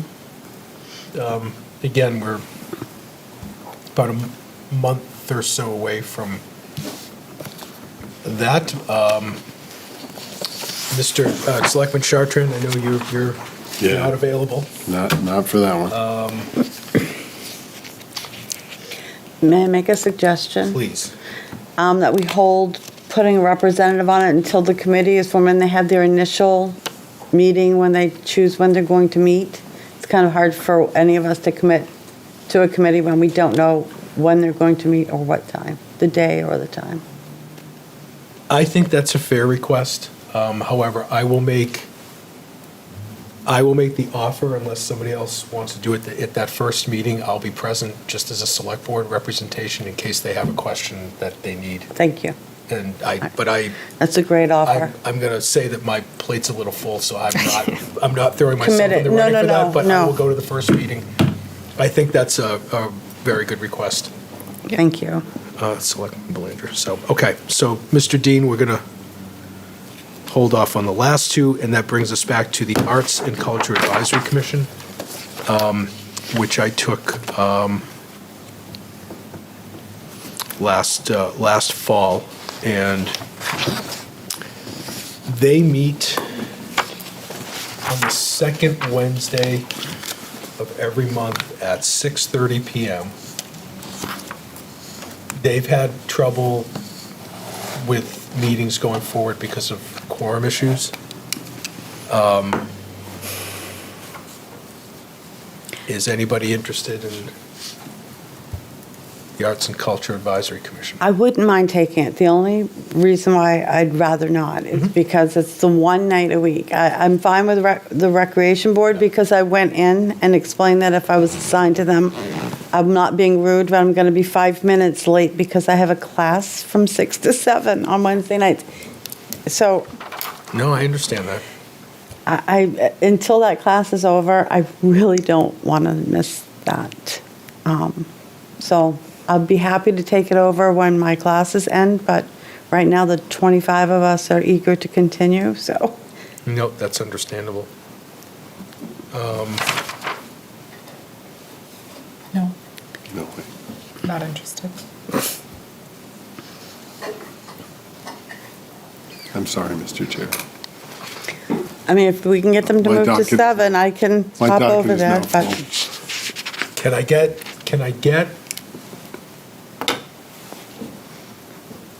I get an alternate? I'll stay on it. But if we could get How long does their meetings usually last? I mean, is it worth me being the alternate if I'm going to be a half hour late? sometimes they're a half hour late. Oh, okay. Do you see what I'm saying? I Yeah, mean. no, but it's- it's, I'll do it. Okay, thank you. I'll do it. You want to do it? Okay. And when my class ends, if you'd like to have a conversation, I'd be happy to do that, okay? That's fair. Thank you. Can tag team. Very good. That was easy. Mm-hmm. Everyone's good? Thank you for your understanding. I do. So with that, Madam Clerk, I will turn it over to your portion of the program this evening? Sure, I just had it in front of me. I have. And I turn pages. No. It's right in front of you. Oh, there it is. Thank you. I'm keeping my. Lost my place. Thought I was putting myself in order, but instead I disordered. Mr. Chair, I move to approve a blind exemption for MAP 68, Lot 6, Unit 745, in the amount of $15,000 for the tax year 2024. Second. Any discussion? Seeing none, all those in favor? Aye. Aye. Opposed? Motion carries. I move to approve a veteran's credit in the amount of $500 for the tax year 2024 for the following properties. MAP 104, Lot 79, Unit 304. MAP 68, Lot 6, Unit 334. And MAP 53, Lot 1. Second. Any discussion? Seeing none, all those in favor? Aye. Aye. Opposed? Motion carries. Mr. Chair, I move to approve a veteran's credit for MAP 68, Lot 6, Unit 334, in the amount of $2,000 for the tax year 2024. Second. Any discussion? Seeing none, all those in favor? Aye. Aye. Opposed? Motion carries. And I move to approve the solar exemption for MAP 62, Lot 30, in the amount of $13,500 for the tax year 2024. Second. Any discussion? Seeing none, all those in favor? Aye. Aye. Opposed? Motion carries. I move to approve a solar exemption for MAP 86, Lot 27, in the amount of $10,500 for the tax year 2024. Second. Any discussion? Seeing none, all those in favor? Aye. Aye. Opposed? Motion carries. And finally, Mr. Chair, I move to deny an elderly exemption for MAP 104, Lot 79, Unit 266 for the year 2024. Second. Any discussion? Seeing none, all those in favor? Aye. Aye. Opposed? Motion carries. Thank you, Madam Clerk. There are no permits and approvals this evening, Mr. Dean? Okay, so we'll start with some very good... No. Oh, I'm sorry. No, there are not. I apologize, Mr. Chair. Anyway, all right. Town Manager's Report. Town Manager's Report. So we'll start with some very good news. We completed the Planet Playground closing, and the deed was recorded on Friday. So Yay. Some great news. And again, just wanted to thank everybody involved. My office, Ms. Roy as Assistant Town Manager, Greg Bisson, the team from New York that was involved in the transaction. So there were a lot of moving parts to this, as I've said before, and it came down to the closing on Friday, and it worked out great. So we're happy to report the deed's recorded, and we're in good standing. We're in good shape. Wonderful. So very good. We also met on the police station fire substation project last week. Again, this was a staff meeting. We met with Mark Layton. He came and talked to us about construction manager owner relationships as far as the structure of the project goes. So we should have a presentation for you shortly on that and a recommendation as far as... Mark was serving as chair of the facilities. He was acting as chair of the facilities committee. Thank you. So held our weekly operations meeting on March 29th, and that went well. The first meeting of the Finance Revenue Policy Committee with NHMA is this Friday, so I'll be attending that in Concord. And I think Mr. Stevens alluded to it earlier, but I'll just reiterate our new auditors, Plodzik and Sanderson, are going to be in the town on Friday to begin their work in the field. So the final report I had was on the siphons, Mr. Chair, if I could. Please. So you've been updated on this project. There was a break in the rod at about 160 feet across from the Swayze side. That happened on the 19th of March. The contractor brought in approximately 500 feet of steel casing to push from the mill side to the site of the disconnect, and the efforts being made to reconnect the drill rod, then continue to use the reamer in the hole that has been drilled.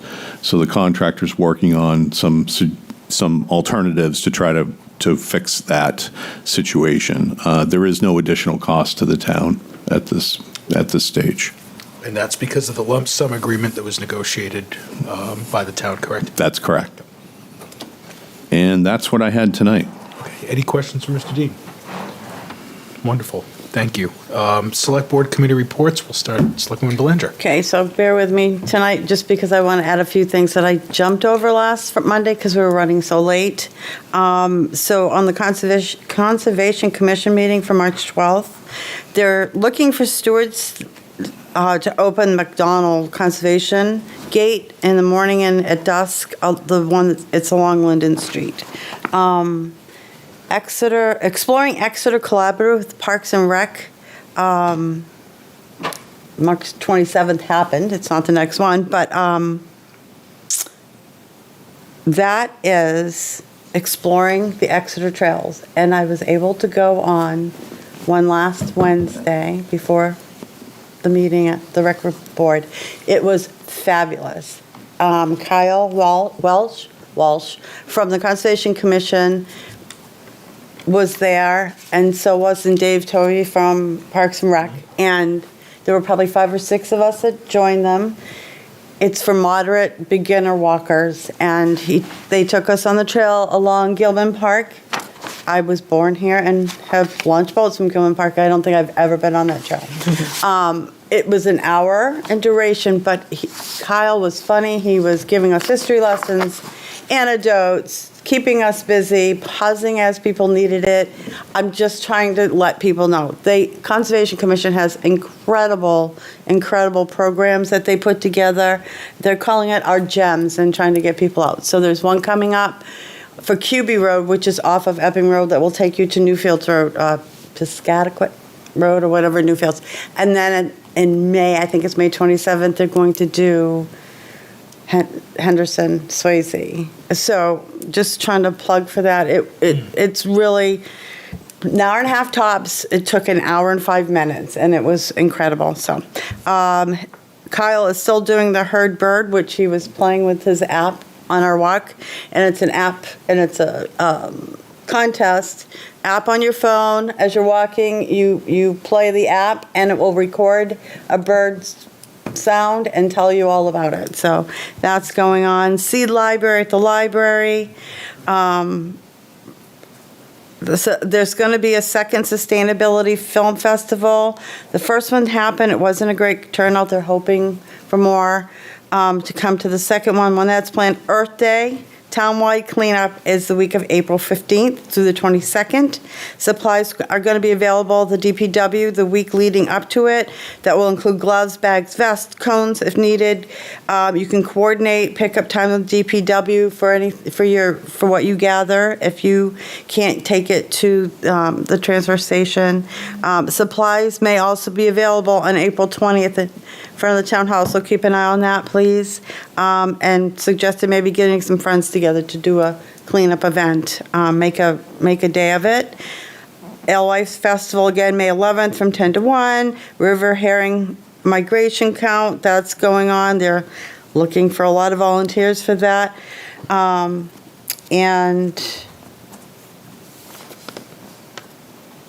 The QB Road one is April 24th, by the way, 3 to 4:30, and the Henderson Swayze Walk is Wednesday, May 22nd from 3 to 4:30. The Recreation Advisory Board, I filled in for Molly on the 27th. Great committee. They did an organizational meeting before the regular meeting, so I got there at the tail end of it, but it's on Planet Playground. So. And now I just remembered the question I asked on that one. Let's see, updated about the select board approving the lease and funds for the robots on mowing. They updated on the tennis court repairs that the upper court is open, but the lower court isn't, because for the repairs to take, it has to be a steady 50 degrees, so with the storm coming, I guess that's going to delay it a little bit more. Tree removal worked out great at Planet Playground. People were excited about that. Field requests are really filling up, and they were really excited. They said pre-COVID is coming back into play. Sports, people are signing up at a really quick rate, and said if for field requests, they are filling out quickly, but if you want to know what any remaining times are available, go to the town website under Departments, Parks and Rec, then Facilities and Parks, and then scroll down to About Town Facility Use, and that will give you a calendar. There was some discussion about Neptune Radio that was new to me. It's coming to us. I'm just giving you, so you recognize it when you hear the term, okay? They're looking into using, we have to buy music licenses. It's a program to have music running at the pool. And maybe some ads and things like that. Parks and Rec is always coming up with ways of doing things, but to offset it with revenue, it's fascinating. So I can't get too much into it, but I'm giving you a heads up, it's coming.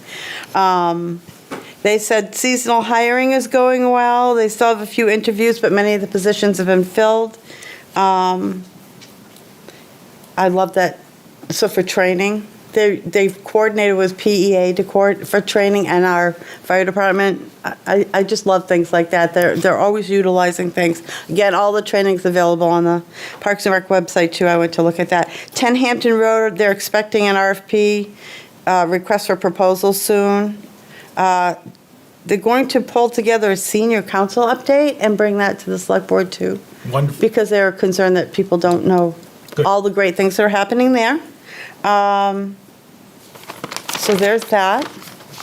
And then planning board was last Thursday. 81 Front Street, conversion from single-family residence to 6 residential condominiums, along with parking and set improvements.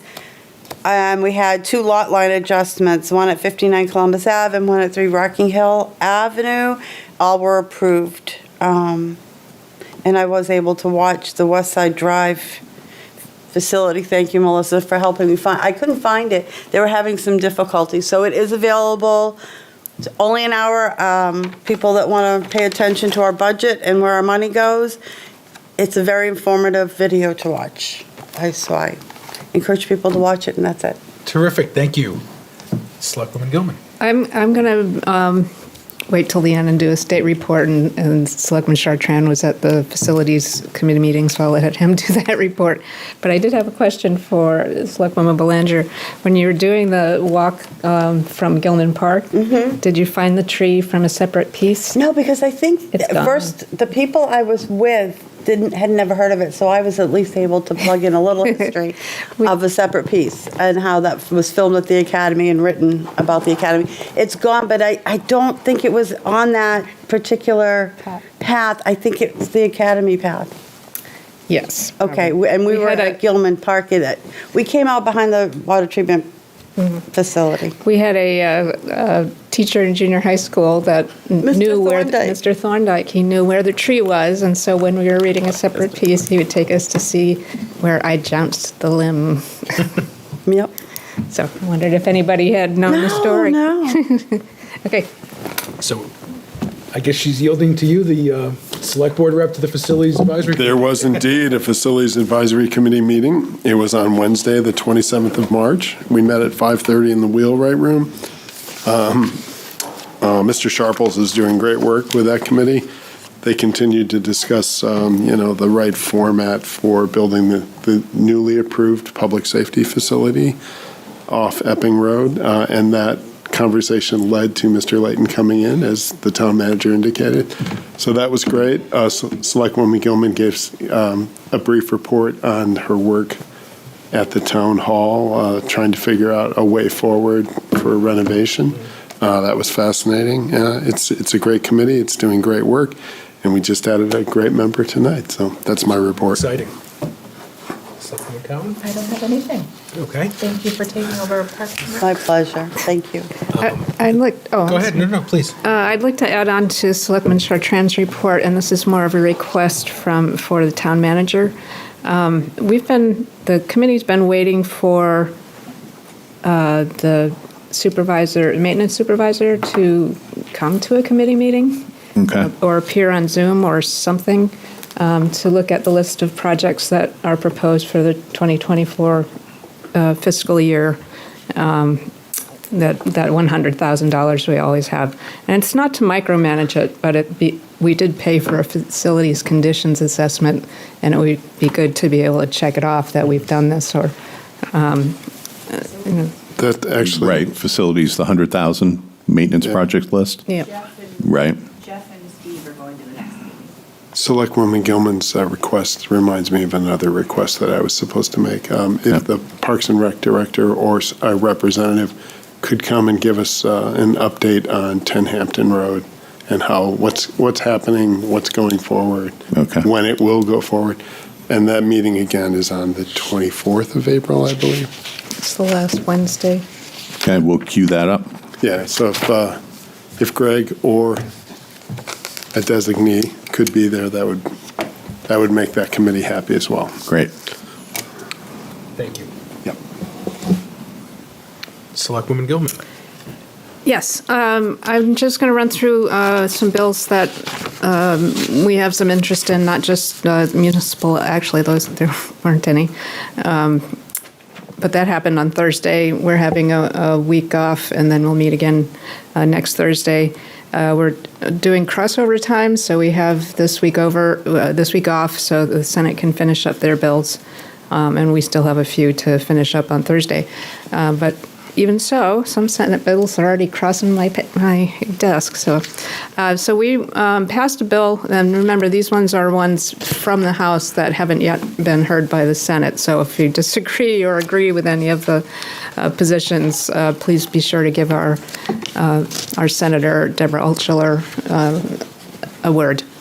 The first was a relative to a defendant's presence during certain criminal proceedings, and this stems from the Montgomery case, in that the defendant didn't show up for any of his trial, not even the sentencing procedure, and it gave people the sense that he wasn't facing his accuser, and they weren't able to face him. Mm-hmm. So that passed on a voice vote to for anyone guilty of or found accused of felony charge to appear in person. Registering high school students to vote. That passed on a voice vote after it wasn't clear. So this is really exciting. Civics types, history teachers get to teach kids how to register to vote in the town of Exeter, or where they're, or whatever town they may be for the SAU. Sorry, the title's on one page, and there's a great discussion on the literacy skills of development in elementary grades, and it had to do with 5 different types of how children understand words, by association or just rote vocabulary, or there's 5 different essential elements: fluency, vocabulary, phonics, and that passed resoundingly, which kind of surprised me, but it did.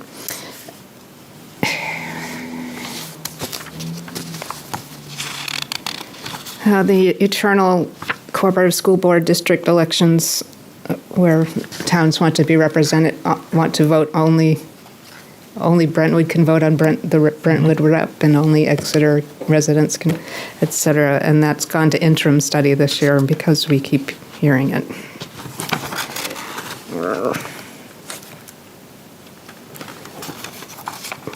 Almost all of the education bills. We had 14 different education bills, and they either went to interim study or tabled.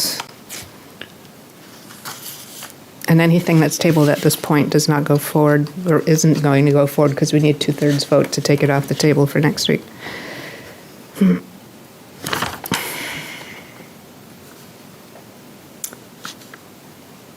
We adopted an intrastate social work licensure compact, and the main reason for that is that we don't have enough employees in that field.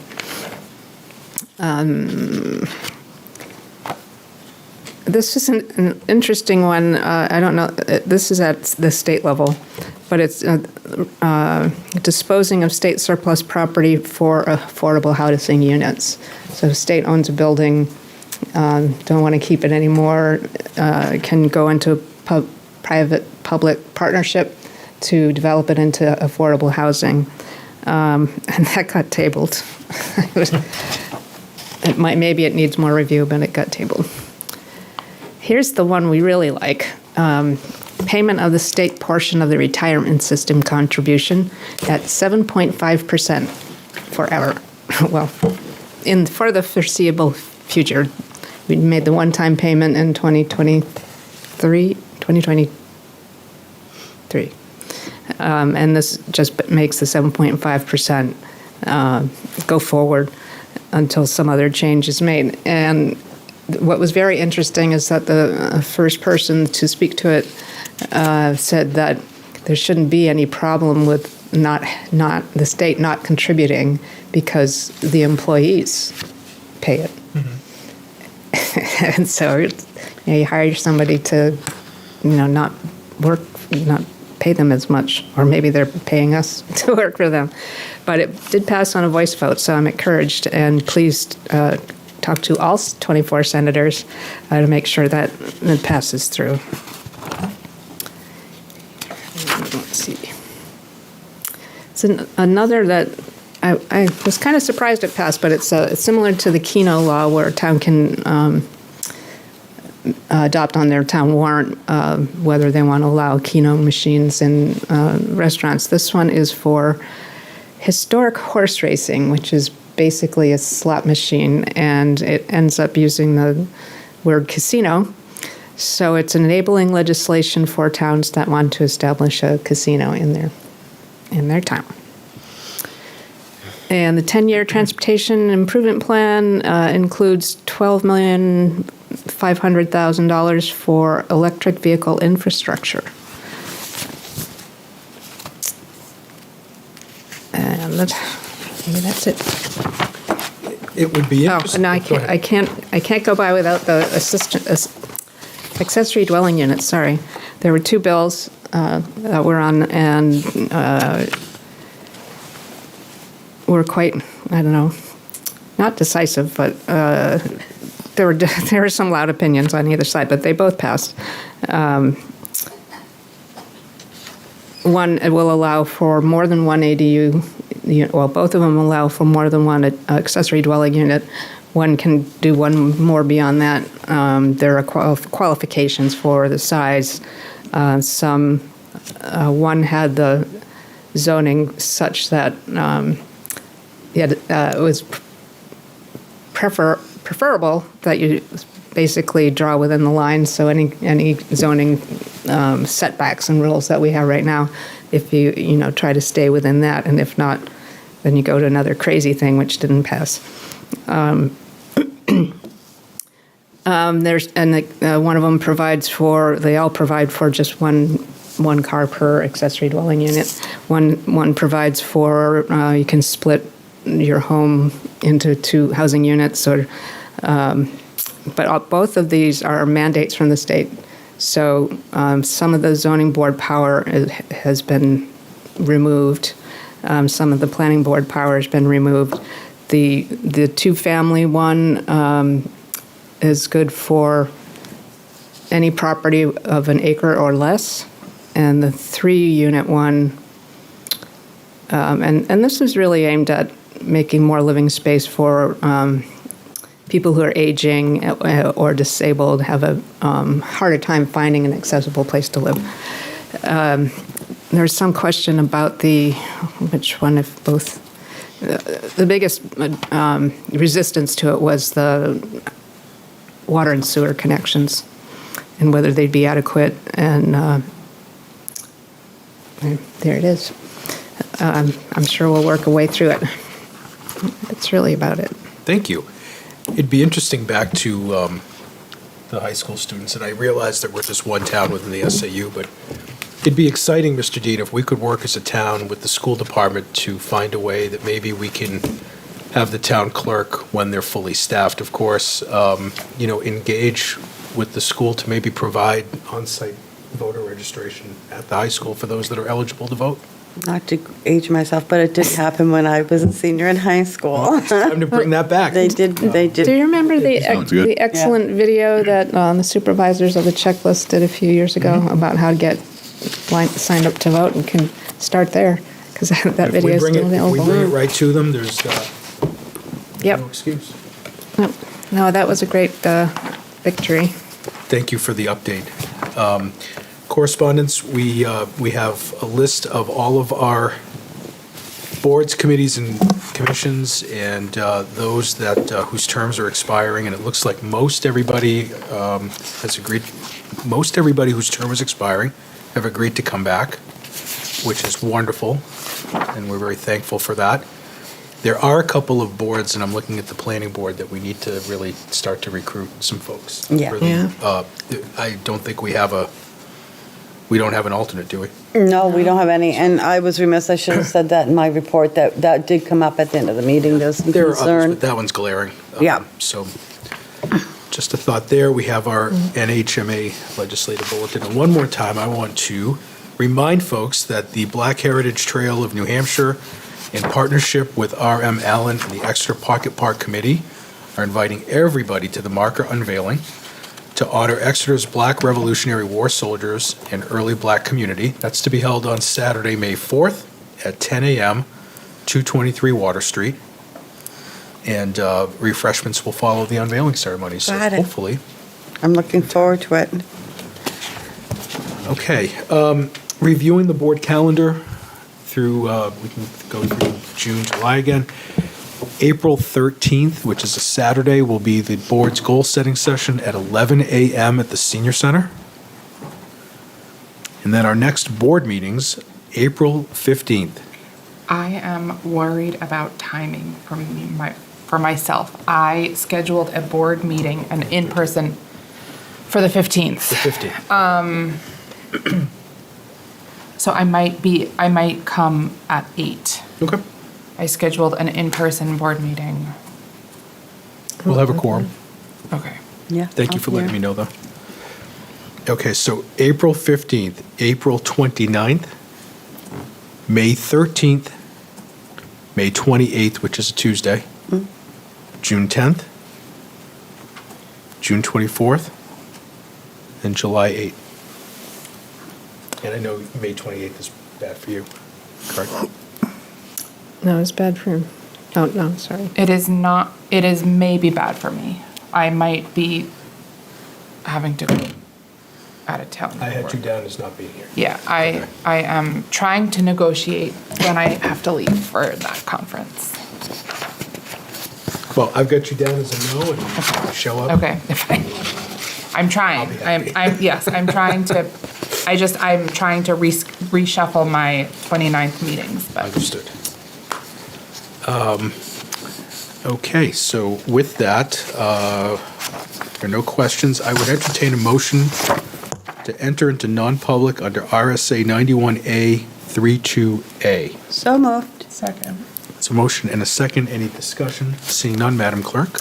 Selectman Chartrand? Aye. Selectwoman Cowan? Aye. Selectwoman Belanger? Aye. And the clerk says aye. Mr. Chair? Aye. Motion passes 5-0. Board will be moving into non-public. Thank you. Thank you for tuning in to Exeter TV. Exeter TV is the town's public and government access channels, available on Comcast Channels 6 and 22. Channel 6 is your channel. If you have an idea for a program, want to host your own talk show, or submit a film, we're here to get your content on television. On Channel 22, we bring you live and replay coverage of government meetings and other town updates. A third channel, Blue Hawk Media, is operated by SAU 16 and can be found on Channel 8, with all your school sports, events, and meetings. You can watch Exeter TV online at exeternh.tv, Apple TV, and on Roku. Find us on social media for extra content. Subscribe to our YouTube channel and hit the bell to get notified about live streams and new content. Tune in to our platforms every other Friday to watch the Exeter Biweekly Report, with recaps of recent events, updates from town departments, and messages from nonprofits in your area. If you head to our website, exeternh.tv, we invite you to sign up to our newsletter to receive monthly updates about new content, upcoming meetings, and more. We'd like to thank you for taking the time to watch Exeter TV and hope that you tune in to our other content as well.